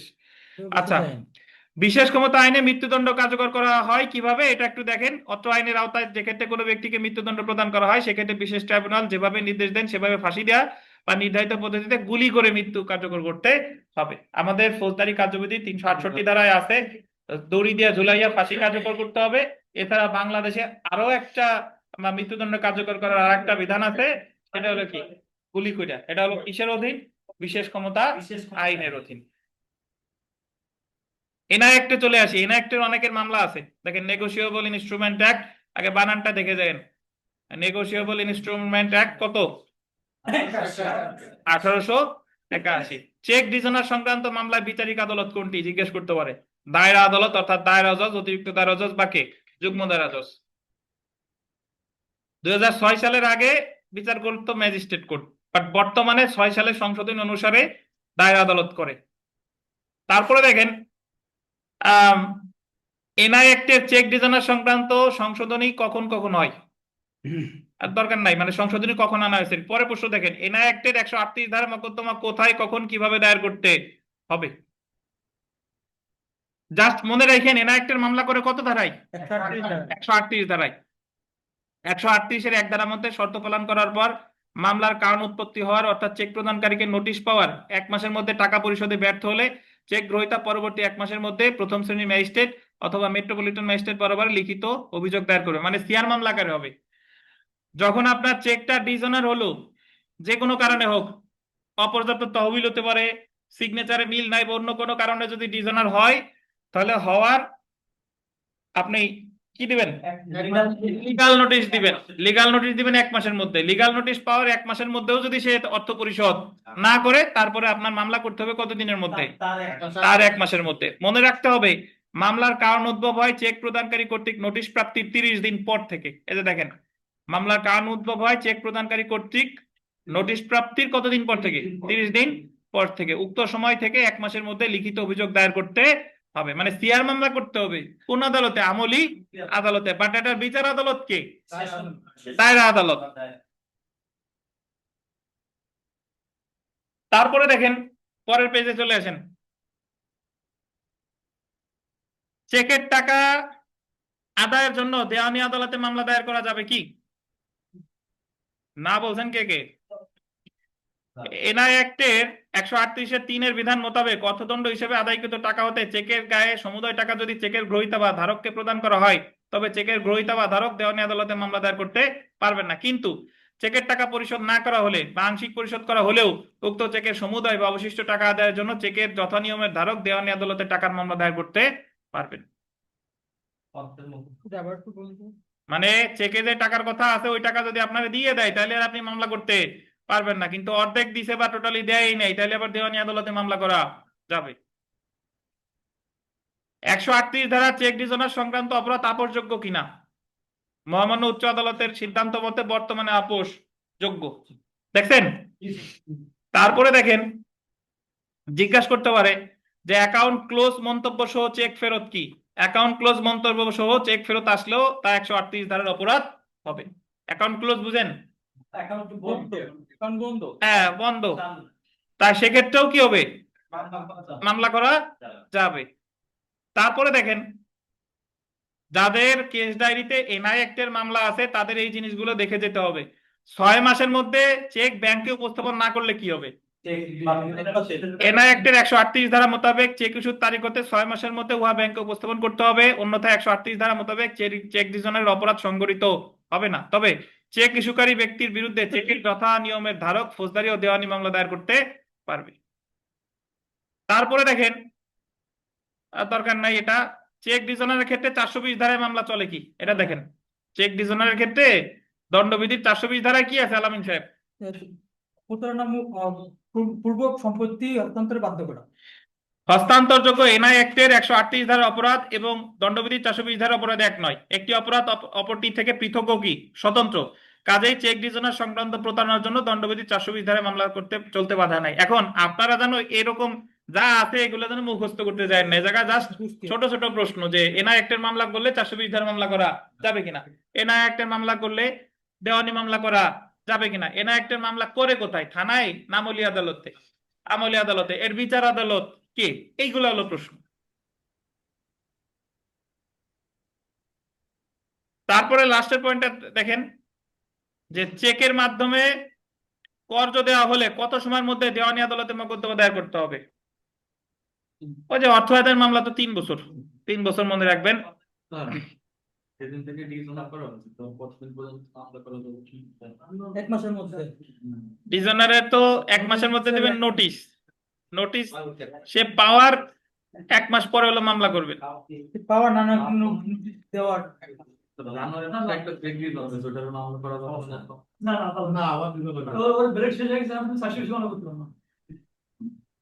আচ্ছা, তারপরে দেখেন ফান্ডের অপর্যাপ্ততার কারণে চেক ডিজনার না হয়ে অন্য কারণে ডিজনার হলে 138 ধারা অপরাধ সংগঠিত হবে কিনা বিবিআই, মানে ওই জায়গা কম নাই টাকা, ধরেন চেকের সিগনেচার মিলে নাই, তাহলে হবে কিনা? 138 ধারায় বর্ণিত ফান্ডের অপর্যাপ্ততার কারণে চেক ডিজনার না হয়ে অন্য কোনো কারণে ডিজনার হলেও 138 ধারা অপরাধ হবে। চেক, পরের প্রশ্নটা দেখেন, চেক একাধিকবার দাখিল করা হলেও অপরাধের জন্য কোনো মামলা কতবার হবে? চেকের ধারক বা প্রাপক চেকের বৈধ মেয়াদের মধ্যে যতবার খুশি ততবার চেক ব্যাংকে উপস্থাপন করতে পারবেন এবং তার ইচ্ছা অনুযায়ী চেক ডিজনার সংক্রান্ত অত্র আইনের 138 ধারা অপরাধের জন্য মামলা দায়ের করতে পারেন। তবে তিনি একটি চেকের ব্যাপারে 138 ধারায় একটাই মামলা করতে পারবেন। যে প্রশ্নটা জিজ্ঞেস করে সেটা হলো, যদি আপনারে বলে, এই পরের প্রশ্নটা ইম্পর্টেন্ট, এনআই অ্যাক্টের 131 ধারা মামলা জামিনযোগ্য কিনা? জামিনযোগ্য স্যার। আদালতে আসা মাত্রই জামিন পেয়ে যায়। জামিনযোগ্য তো জানে সবাই, কিন্তু যদি বলে জামিনযোগ্য কোথায় বলা আছে, এনআই অ্যাক্টের কত ধারায় বলা আছে?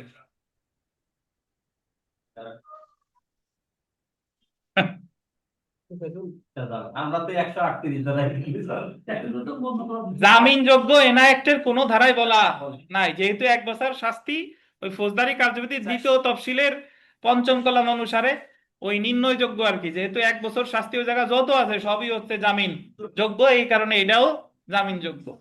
এই যে দেখেন জামিনযোগ্য নাকি জামিনযোগ্য 2য় তফসিলের 5ম কলাম। দেখেন এনআই অ্যাক্টে জামিনের বিষয়ে কিছু বলা না থাকলেও চেক হবে, ঢেক হয়ে গেছে, চেক ডিজনার মামলা জামিনযোগ্য, যেহেতু এই আইনে সর্বোচ্চ শাস্তি কত বছর? 1 বছর কারাদণ্ড। বাপ দেখো রাগ হইবে চুপ করে খাইবে লস। স্যার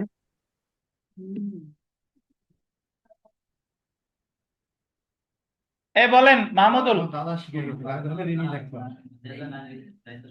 স্যার আমি বলতে চাচ্ছিলাম ওই যে চেক ডিজনার করলে যে যে দেওয়ানি মামলা করা যায় তখন কি স্যার কোর্ট ফির পরিমাণটা কি অ্যাড ভ্যালুরাম কোর্ট ফি নাকি স্যার? অবশ্যই অ্যাড ভ্যালুরাম। জি স্যার, ধন্যবাদ স্যার। দেখেন এই কথা বলেন না, দেখেন আমরা পড়ি, অভিযোগকারীর মৃত্যু হলে চেক ডিজনের মামলা চলবে কিনা? চলবে।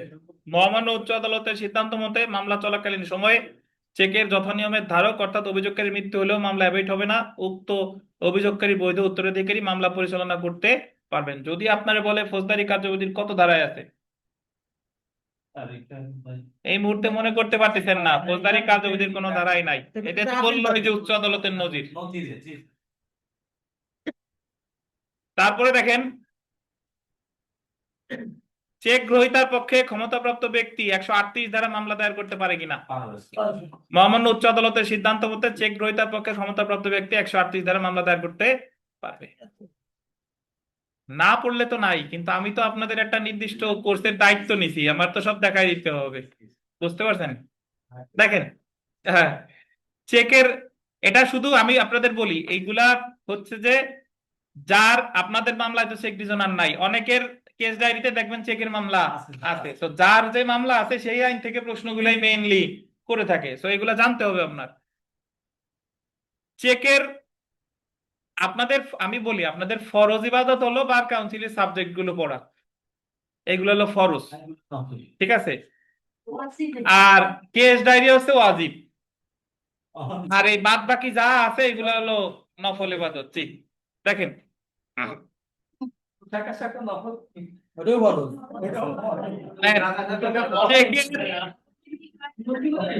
আচ্ছা এই জায়গা দেখেন চেকের টাকার জন্য দেওয়ানি মোকদ্দমা চলমান সত্ত্বেও ফৌজদারি মামলা চলবে কিনা। মহামান্য উচ্চ আদালতের সিদ্ধান্ত মতে দেওয়ানি মোকদ্দমা চলমান থাকলেও ফৌজদারি মামলা স্বতন্ত্র গতিতে চলবে। সো এই হচ্ছে মোটামুটি আপনার চেক নিয়ে মোটামুটি আপনারা বিব্রত। চলে আসেন 19 নাম্বার, এই যে পরের পেজে আসেন, চেক ডিভিশনের মামলায় আপিল সংক্রান্ত বিধান কি, এটা জানতে, এটা প্র্যাকটিক্যাল প্রশ্ন যে আপিল অ্যাকচুয়ালি এই আইনে কোথায় আপিল হবে সে সম্পর্কে বলা নাই, তাই ফৌজদারি কার্যবিধি আপিলের বিধান প্রযোজ্য হবে। অর্থাৎ যুগ্ম দায়রা জজ কর্তৃক বিচার হলে 30 দিনের মধ্যে দায়রা জজের কাছে, আর অতিরিক্ত দায়রা জজ বা দায়রা জজ কর্তৃক বিচার হলে 60 দিনের মধ্যে হাইকোর্টে। এই জায়গায় যেটা বলা হয় নাই কত % টাকা জমা দিতে হবে, সর্বনিম্ন 50%। কি বলেন, ওই জায়গা বলা আছে সর্বনিম্ন 50% দিয়ে আপিল করতে হবে।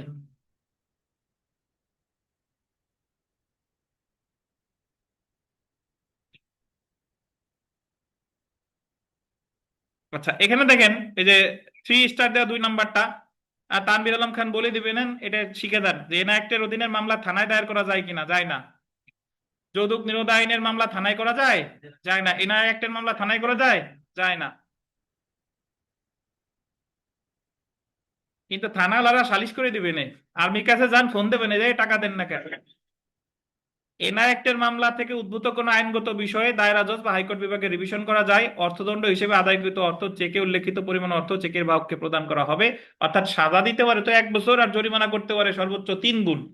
বাট যে মামলা করছে সে পাবে কত, চেকের সমপরিমাণ টাকা, আর বাদ বাকি টাকা কিভাবে। আসেন আমরা কোর্ট ফি আইনে আসি। কোর্ট ফি আইন, কোর্ট ফি আইন কত সালের, 1870 সালের। কোর্ট ফি আইন সর্বশেষ কত সালে সংশোধন হয়েছে দরকার নাই, যেটা দরকার সেটা হলো কোর্ট ফি কত প্রকার, 2 প্রকার। এই দেখেন অ্যাড ভ্যালোরাম কোর্ট ফি বা মূল্যানুপাতিক বা মূল্যানুসারে, আর একটা হলো ফিক্সড কোর্ট ফি। পাইছেন? তারপরে দেখেন বর্তমানে সর্বোচ্চ কোর্ট ফি কত। বর্তমানে সর্বোচ্চ কোর্ট ফি 2 প্রকার, যথা মামলার বিষয়বস্তু যদি টাকা হয় তাহলে সর্বোচ্চ কোর্ট ফি 50,000 টাকা, আর মূল্যমানের উপর 2.5%। এর আগেও বলছিলাম টাকা হইলে 50,000 প্লাস 2.5% হারে, না 2.5% হারে তো ওই যে টাকার উপরে 2.5%, বাট সর্বোচ্চ 50,000 এর বেশি না। আর মামলার বিষয়বস্তু যদি টাকা ছাড়া অন্য কিছু হয় তাহলে সর্বোচ্চ কত, 40,000 টাকা, ওই মকদ্দমার মূল্য মানে 2% হারে। তো জিজ্ঞেস করতে পারে কোর্ট ফি কত প্রকার। সত্য ঘোষণার মকদ্দমার কোর্ট ফি কত, সত্য ঘোষণার মকদ্দমা কোর্ট ফি কত, 300 টাকা। যদি সত্য ঘোষণা 2টা হয় 900, 3টা হইলে 900। আর আনুষঙ্গিক প্রতিকার চাইলে অ্যাড ভ্যালোরাম কোর্ট ফি দিতে হবে। বুঝছেন? তারপরে দেখেন পারিবারিক আদালতে পারিবারিক মকদ্দমার কোর্ট ফি কত। এখন কথা আছে এই জায়গায়, কথা হলো যে পারিবারিক আদালত, আপনারা অনেকের মামলা আছে পারিবারিক আদালত, নরমালি হচ্ছে পারিবারিক আদালত অধ্যাদেশ 1985, আর পাশ হয়েছিল 2000, নতুন আর একটা হয়েছে 2023। তা আপনাদের অনেকের পারিবারিক মামলা আছে 2023-এর আগে, আর অনেকের মামলা আছে 2023-এ পারিবারিক। সো আগে কোর্ট ফি ছিল প্রতিটার জন্য হলো 25 টাকা, ধরেন দিনভর 25 টাকা, ভরণ পোষণ 25 টাকা। কিন্তু বর্তমানে দেখেন পারিবারিক আদালত আইন 2023-এর 25 ধারায় পারিবারিক আদালতের কোর্ট ফি হলো কত, 200 টাকা। মানে আগে প্রতিটা প্রতিকারের জন্য দিতে হতো 25 টাকা, আর এখন প্রতিটা প্রতিকারের জন্য দিতে হবে কত, 200 টাকা। বর্তমান আইন অনুযায়ী হচ্ছে 200 টাকা। তারপরে দেখেন সত্য সাব্যস্ত খাস দখলের মকদ্দমায় কোর্ট ফি কত। এই কেউ বলেন না, আমি একটু জিজ্ঞাসা করি, বাঁধন সাহেব সত্য সাব্যস্ত খাস দখলের মামলা কত ধারায় করে, 842, সুনির্দিষ্ট প্রতিকার আইনের 842।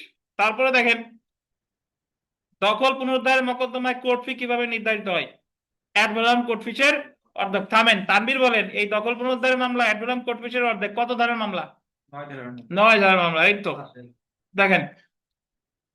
তারপরে দেখেন নিষেধাজ্ঞার মকদ্দমায় কোর্ট ফি কত, জেনে নিয়েন, অ্যাড ভ্যালোরাম। চুক্তি বাতিলের মামলায় কোর্ট ফি কত, অ্যাড ভ্যালোরাম। সো সবই অ্যাড ভ্যালোরাম, যেটা ফিক্সড আর অর্ধেক, এই দুটো মনে রাখেন। ঘোষণামূলক মামলা হইলে ফিক্সড, আর 9 ধারা হইলে অ্যাড ভ্যালোরাম কোর্ট ফিসের অর্ধেক, আর বাদ বাকি যা আছে ম্যাক্সিমামই অ্যাড ভ্যালোরাম কোর্ট ফি।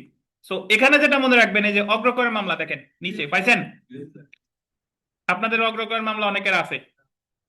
অগ্রকের মামলার কোর্ট ফি কত? বর্তমানে কত টাকা? 300 টাকা ফিক্সড কোর্ট ফি। বুঝছেন? তাহলে দুইটা ফিক্স পেলাম। বাটোয়ারা মকদ্দমার কোর্ট ফি কত? সম্পত্তির দখলে থাকলে ফিক্সড কোর্ট ফি বিবিআই, আর দখলে না থাকলে অ্যাডভোলেন্ট কোর্ট ফি। দেখেন, বাটোয়ারার মামলা যদি ওই সম্পত্তি আপনার দখলে থাকে তাহলে কোর্ট ফি কত? ফিক্সড 300 টাকা। আর যদি দখলে না থাকে অ্যাডভোলেরও। তারপরে দেখেন, সাকসেশন সার্টিফিকেটের জন্য কোর্ট ফি কত? মকদ্দমের মূল্যমান যদি 20,000 টাকা হয় তাহলে কোর্ট ফি দরকার নাই। 20,000 থেকে 1 লাখ হলে কোর্ট ফি কত? 1% হারে। আর 1 লাখ হলে 1 লাখ টাকার উপর হলে কত হারে? 2% হারে। সাকসেশনের মামলা কেন করে বলেন তো আমনুর সাহেব? ব্যাংক শিরার টাকা পয়সা থাকে সেটা তার নমিনিরা উত্তোলনের জন্য ট্রানজাকশনের মামলা করেছে। আপনারা হয়তো সব জানেন, তাহলে বলেন যে এত কিভাবে পড়বো? যাদের সাথে ঘটছে ঘটনা তারাই ভালো জানে। যাদের সাথে ঘটনা ঘটে না এরা কেমন জানবে? আচ্ছা দেখেন, জিজ্ঞেস করবেন এক্সাম করবেন। জিজ্ঞেস কি করবে যে আপনার সাথে কি ঘটছে? জিজ্ঞেস করব। নন জুডিশিয়াল স্ট্যাম্প ব্যবহারের পদ্ধতি কি? এটা দরকার নাই। হলফনামা 200 টাকা, বন্ড সিকিউরিটি 50 টাকা, দরকার নাই। ওকালতনামায় বর্তমানে কোর্ট ফি কত? 30 টাকা। এই জায়গা দেখেন, ওই যে লেখা আছে কত টাকা? 30 টাকা। পরের পেজে আসেন, পরের পেজে।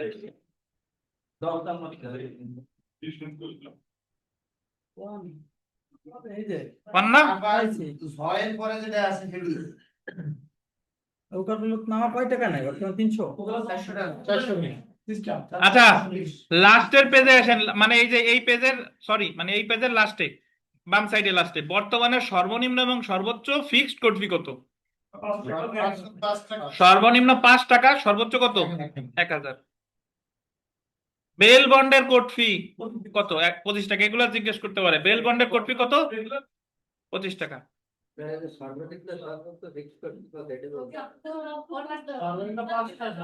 এ হাই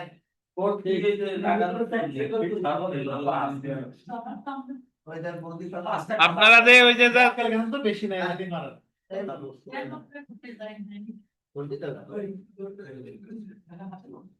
আপনারা যে হাজিরার দরখাস্তে কয় টাকা লাগান? 10 টাকা। আগে কত ছিল? 10 টাকা। 10 টাকাই ছিল। তাহলে ওরকম 5 টাকা কোনো এক জায়গায় লাগাই, এটুক ভেবে নেন। এই কোর্ট ফি আইন তো অনেক বড়, মানে এই জায়গা ওই আপনি যদি ওর ইগুলো দেখেন, তফসিল আছে, তো জাস্ট বিস্তারিত বলতে পারতেছি না। 5 টাকা আর 1,000 টাকা। যদি বলেন কোথায় আছে কিসের ক্ষেত্রে, বলবেন এই মুহূর্তে পারতেছি না স্যার। বেল বন্ডে তো কোনো প্রফিট লাগে না। ওই যে লেখা আছে, 30 টাকা। লাগে না খায়, ওই যে তো লেখা 10 টাকা। 10 টাকা। দেখেন, মুসলিম আইন সংক্রান্ত প্রশ্ন। একজন মুসলিম পুরুষ একজন হিন্দু মহিলাকে বিবাহ করলে বিবাহটি কেমন প্রকৃতির? বিবাহটি কি বলেন? অনিয়মিত। আমি একটু বলে দিই, সেটা হলো মুসলিম পুরুষ কিতাবিয়া বলে। কিতাব মানে হলো পুরুষ, আর কিতাবিয়া মানে হলো মহিলা। মহিলা কারা? তাওরাত, জাবুর, ইনজিল, কোরআন মাজিদ, এই 4 গ্রন্থের মানে 4 ধর্মের অনুসারে যারা, মানে ইহুদি, খ্রিস্টান, মুসলমান, আর একটা কি আছে, যাই হোক, না বৌদ্ধ না, নট বৌদ্ধ, নাসারা বলে। তো এরা, একজন মুসলিম পুরুষ যদি কিতাবিয়া কাউরে বিবাহ করে, এটা হলো নিয়মিত, মানে বৈধ বিবাহ। কিন্তু মুসলিম পুরুষ ধরেন হিন্দুকে বিবাহ করছে, হিন্দু কিন্তু কিতাবিয়া না, কিন্তু এটা বৈধ বিবাহ না, বাট এটা অনিয়মিত। অনিয়মিত মানে হলো এটার বৈধ করার সুযোগ আছে, এটা অবৈধ না, অনিয়মিত। যদি যারে বিয়ে করছে সে যদি মুসলিম হয় তাহলে বিবাহটা কি হয়ে যাবে? বৈধ হয়ে যাবে। বাট হ্যাঁ আছে 7টায়। কিন্তু একজন মুসলিম নারী, সে মুসলিম পুরুষ ব্যতীত আর কেউ বিয়ে করতে পারবে না। বিয়ে করলেই সেটা বাতিল।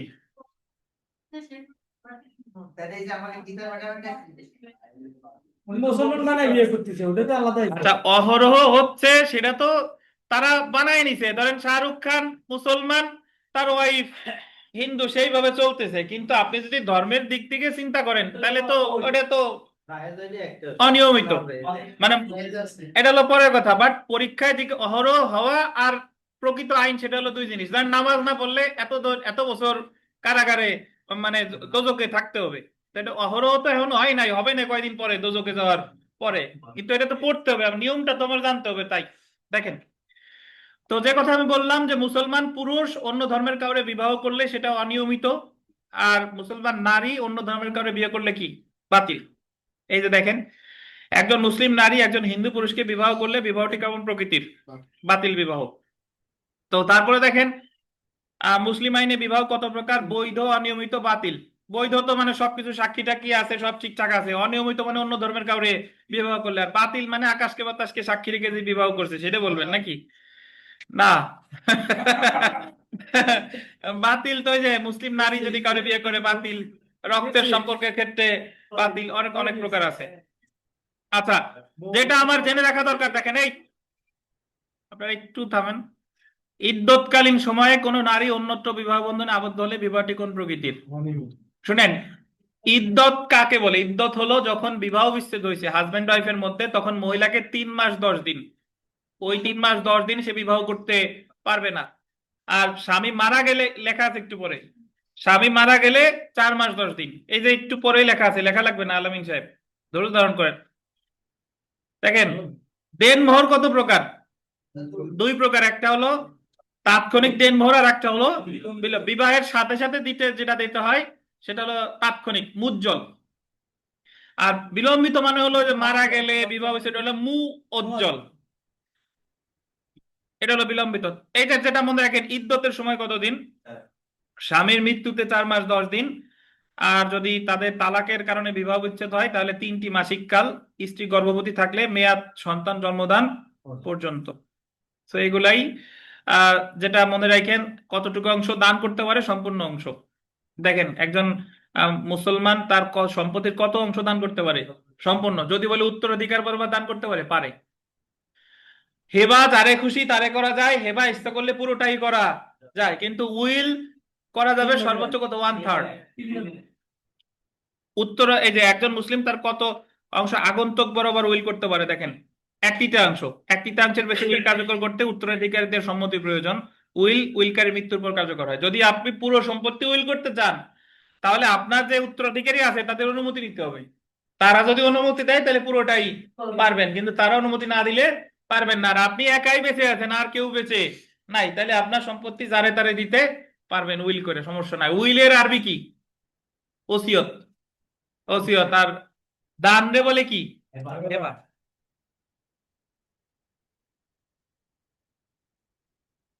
একজন মুসলিম পুরুষ 4 জন স্ত্রী বহাল থাকা অবস্থায় 5ম স্ত্রী গ্রহণ করলে বিবাহটি কেমন প্রকৃতির?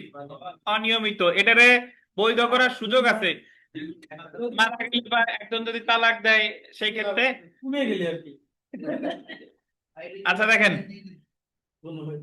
সাক্ষী ব্যতীত কোনো মুসলিম বিবাহ অনুষ্ঠিত হলে তা কেমন প্রকৃতির বিয়ে? অবৈধ না, এটা কি? অনিয়মিত।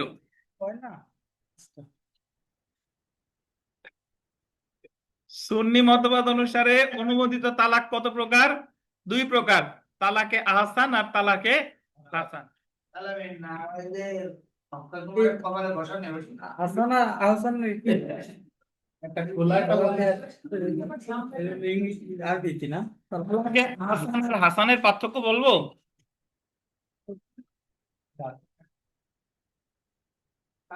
পার্থক্য দরকার নাই, মনে রাখেন আহসান আর হাসান। তারপরেও যদি জিজ্ঞেস করে, তালাকে আহসান হলো একবার তালাক বলে 3 তহুর কাল, দ্যাট মিনস 3 মাসিক কাল তার সাথে আপনি কোনো সম্পর্ক করেন নাই, এরপরে তালাক কার্যকর হয়ে যাবে। আর তালাকে হাসান হলো প্রতি তহুর কালে একবার বলছেন, এই সময় তার সাথে আপনার কোনো সম্পর্ক ছিল না। আর যেটারে বলে যে বাইন তালাক, তালাকুস বিদা, যেটা হচ্ছে যে ট্রিপল ডিভোর্স, যেটা যেটা সাথে সাথেই দিয়ে দেয়, ওটা হলো তালাকুস বিদা বা বাইন তালাক, যেটা সাথে সাথেই দিয়ে ফেলে এবং যেটা আছে ইরিভোকেবল। মানে মুসলিম আইনও আপনাদের পড়ানো যাবে, কিন্তু অত তো মাথায় নিতে পারবেন না। তালাক, তালাক মানে তালাকে আহসান এটা রিভোকেবল, মানে ওই যে আপনি তালাক দিছেন কিন্তু যে কোনো সময় আবার 2 জনের মিলমিশ হয়ে গেছে। তালাকে হাসান ও রিভোকেবল, বাট তালাকে বাইন আর রিভোক করা যাবে না, এটা হলো ইরিভোকেবল, একবার দিছে তো শেষ। যে মুখে বললে, মুখে বললে তো ইসলাম অনুসারে আপনার তালাক হয়ে যাচ্ছে, বাট বাংলাদেশে আইন অনুসারে হচ্ছে না, কিন্তু আপনি তো আল্লাহর কাছে ধরা। বাংলাদেশে আইন অনুসারে হচ্ছে না, কিন্তু আপনি তো আল্লাহর কাছে ধরা। এরপরে যে সম্পর্ক আসবে সেটা কি? হারাম। দেখেন, তো তাহলে তালাক প্রদানের পদ্ধতি সম্পর্কে কোন আইনে বলা আছে দেখেন, এটা একটু জেনে নিন। 1961 সালে মুসলিম পারিবারিক আইন অধ্যাদেশের কত ধারায়? 7 ধারায়। এইগুলা যে আপনার মুখস্থ করতে হবে তা না, এইগুলা জাস্ট একবার রিডিং পড়ে গেলেন, মনে থাকলে থাকলো, না থাকলে নাই। আহ উকিল হওয়ার পরে এই যে যা পড়ছেন, 1 মাসের মধ্যে মাথায় তো সব সাদা হয়ে যাবে, কিছুই মনে থাকবে না। তারপর খুঁজে বেড়াবেন যে এই জিনিস যেন কোন জায়গায় পড়ছিলাম। দেখেন, আহ, মৃত্যু সজ্জায় দান করা যায় কি? মৃত্যু সজ্জায় দান করলে তা উইলের অনুরূপ, অর্থাৎ 1/3 অংশ কার্যকর হয়। এটা হলো মারজুল মৌত। দরকার নাই আপনাদের, এমনি মৌতের ভিতর আছেন। দেখেন, আচ্ছা জেনে রাখেন, নাবালকের সম্পত্তির আইনগত অভিভাবক কে? নাবালকের সম্পত্তি, ভালো প্রশ্ন। প্রথম হচ্ছে বাবা। বাবা কর্তৃক উইলে নিযুক্ত নির্বাহক, মানে বাবা যদি কাউরে নিয়োগ দিয়ে থাকে সে। বাবা যদি না থাকে তাহলে কি? দাদা। দাদা কর্তৃক উইলে নিযুক্ত নির্বাহক। তারপরে দেখেন, 7 বছরের কম বয়স্ক পুত্র সন্তান ও বয়ঃসন্ধিপ্রাপ্ত হয় নাই এমন মেয়ে সন্তানের হেফাজতকারী বা হিজানত কে? হিজানত হবে, হিজানত, হিজানতকারী হচ্ছেন প্রথমত মা। মানে হিজানতকারী মানে হলো হেফাজতকারী, বুঝছেন? অভিভাবক না কিন্তু। হিজানতে যদি মা ব্যর্থ হয় তাহলে থাকবে কার কাছে? নানি, দাদি, আপন বোন, বৈপত্রীয় বোন, বৈমাত্রীয় বোন। আর অভিভাবক কিন্তু সর্বদাই পিতা, বুঝছেন? এই যে দেখেন, নাবালকের সম্পত্তির অভিভাবক কত প্রকার, আইনগত দরকার নাই। বাল্য বিবাহ নিরোধ আইন কত সালের? 2017 সালের। অর্থ ঋণ আদালতটা জাস্ট মনে রাখেন কত সালের আইন? 2003 সালের আইন। 2000 কত? 3। এবং যদি বলে যে অর্থ ঋণ আদালতের মামলা কারা করে, যে অর্থ রিলেটেড যে প্রতিষ্ঠান আছে, আর্থিক প্রতিষ্ঠান, তারা যে অর্থগুলো ঋণ দেয় সেইগুলো আদায়ের মামলা হবে কোন আদালতে? অর্থ ঋণ আদালতে।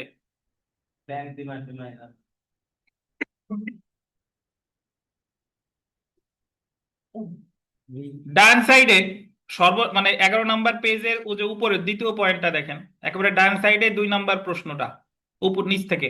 অর্থ ঋণ আদালতের মকদ্দমায় অর্থ ঋণ আদালতের মকদ্দমায় ডিক্রিকৃত টাকার পরিমাণ 50 লক্ষ টাকার বেশি হয়, তবে সংক্ষুব্ধ ব্যক্তি কতদিনের মধ্যে এবং কোথায় আপিল করতে পারবে? যদি মামলার মূল্যবান 50 লাখের বেশি হয় তাহলে যাবে হাইকোর্টে, আর যদি 50 লাখের কম হয় তাহলে কোথায়? জেলা জজ। দায় রাখেন, এটা তো দেওয়ানি নেচারের। মাসুদের ফোনে মনে হয় সাইলেন্ট বাটন নাই, দেন আমি একটু খুঁজে দিই দেন। দেখেন, তাহলে একটা জিনিস খেয়াল করেন, দেওয়ানি মামলার ক্ষেত্রে 5 কোটি টাকার বেশি, আর 5 কোটি টাকার কম হইলে কোথায়? জেলা জজ। কিন্তু অর্থ ঋণের মামলার ক্ষেত্রে 50 লাখের বেশি হইলে কার কাছে?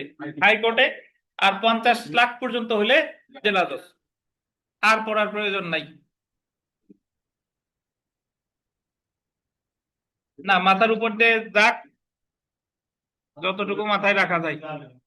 লাস্টে চলে আসেন, গোপালগঞ্জের যারা আছেন তাদের এই জায়গায় আসেন। গোপালগঞ্জের মাননীয় জেলা ও দায়রা জজ হলেন জনাব মোহাম্মদ শামসুল হক, আর গোপালগঞ্জের বর্তমান চিফ জুডিশিয়াল ম্যাজিস্ট্রেট হলেন জনাব মোহাম্মদ রেজাউল করিম।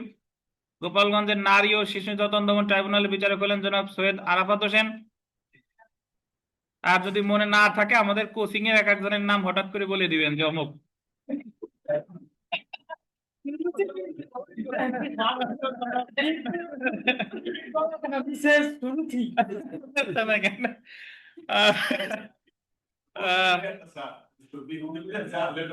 তারপরে দেখেন,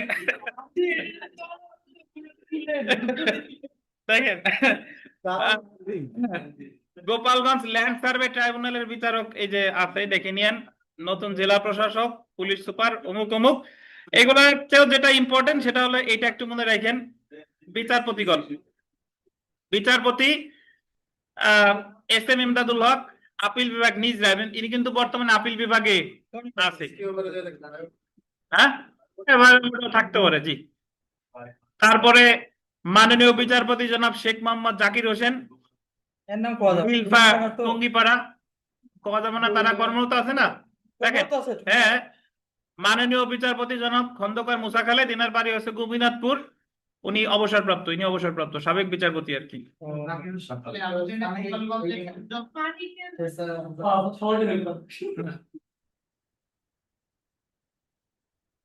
নাম নাম কি যে মারা গেল ওই যে ওনার সিনিয়র উনি হচ্ছে শামসুল হুদা মানিক। এখন মানিক আবার ওই যে যারে ধরে নিয়ে গেছে উনি পাবেন না, হ্যাঁ উনি না। পশু খেতে যে দিয়েছিল উনি না। আচ্ছা, তো দেখেন আমাদের এই ছিল আজকের এতটুকুই। আগামীকাল আপনারা আরো কিছু দুই একটা আইনের নোট পাবেন। দুই একটা আইন বলতে হবে যে নারী ও শিশু নির্যাতন দমন আইন, প্লাস দুই চার কথা, আর মক ভাইবা হবে। তো আজকে যা পড়লাম আজকে এতটুকুই। ধন্যবাদ। যাদের কেস ডায়েরি রিলেটেড ইস্যু আছে বা করতে চান, অপেক্ষা করেন, পর্যায়ক্রমে নিয়ে যান। জি, দিছি না আপনারে প্রথম দিন। বললাম না হারাই গেছে আমার। তো ঠিক আছে, অনলাইনে যারা আছেন ভালো থাকেন। আগামীকাল মক ভাইবা হবে ইনশাল্লাহ, প্রস্তুত হন।